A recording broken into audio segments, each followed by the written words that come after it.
Let's look at properties of determinants. The first fact that we have about properties of determinants is if A and B are both square matrices of order n, so square and the same size, then you can take the determinant of the product, and that's the same thing you get by taking the product of the determinants. And this is important, and we'll see that later on when we start to talk about linear transformations. So let's see. For now, let's take the determinant of these two matrices. The determinant of A is going to be, let's see, 2 minus 20 is negative 18. And the determinant of B is, let's see, 21 minus 0. And so if we take the product of these things, we just get negative 18 times 21, which is 378, I believe. Yeah, negative 378. Now this rule says if we multiply these two matrices out,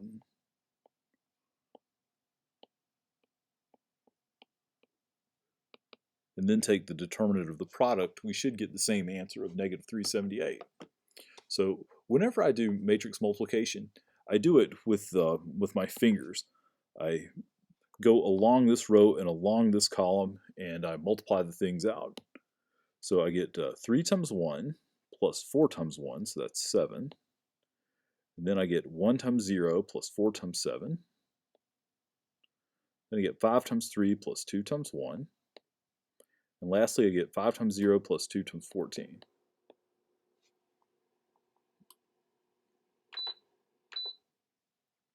All right, so let's take the determinant of this.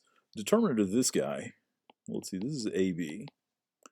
So the determinant of AB is going to be 7 times 14 minus 28 times 17. So 7 times 14 minus 28 times 17.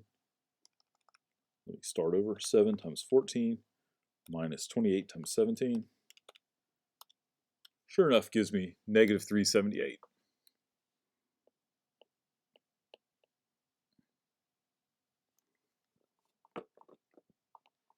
All right, let's look at this next fact.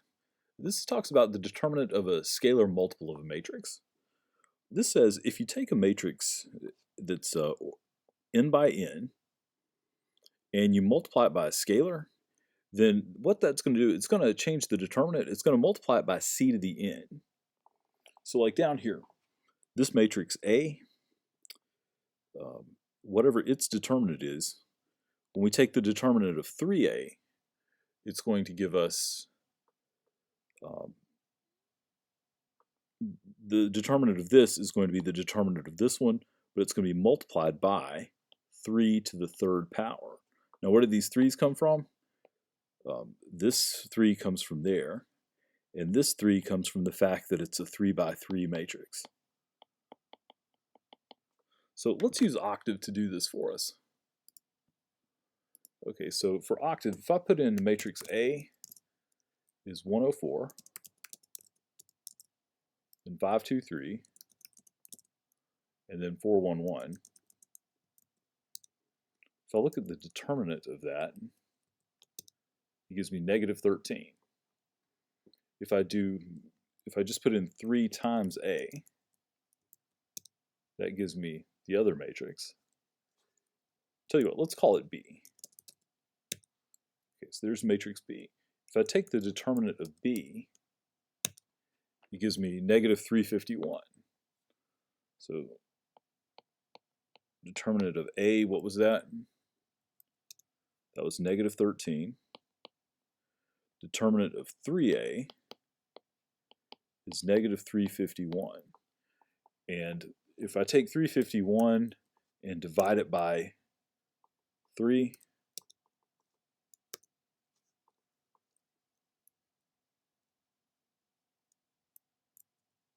I get that. That doesn't tell me a whole lot. What I really want to see is this is negative 13. This over here should be negative 13 times 3 cubed. Yeah, negative 351. Okay, now why does it do that? Well, let's look at an example. Suppose you had the matrix ABCD. Now we know its determinant is going to be AD minus BC, just from the formula. If you take this now and you multiply it by K, so you've got KA, KB, KC, and KD. When you take the determinant of that, you get KA, KD minus KB, KC. So you can factor out a k squared on both of these, and you're left with k squared times AD minus BC. So that's what we're left with here is k squared times the determinant of the original thing.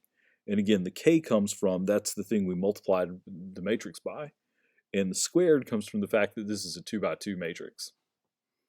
You know, it's worth maybe saying one more thing. Let's say you had I'm going to make this big so I can write it out here. Let's say you had let's say you had a triangular matrix, and all of its entries were 1. And then below here you've got all zeros, and up here you've got all zeros. So this is a diagonal matrix. If you were to take the determinant of this, you're just going to get 1. But what happens if you take the determinant of C times this? Well, if you do that, that's the same thing as taking the determinant of a matrix with a bunch of C's along the diagonal. And what do you get out of that? You just multiply all the C's together. And how many C's do you have? Well, if it's an n by n matrix, you've got n of them. So anyway, that's not a proof, but it's a it kind of goes a good ways toward explaining why this rule works.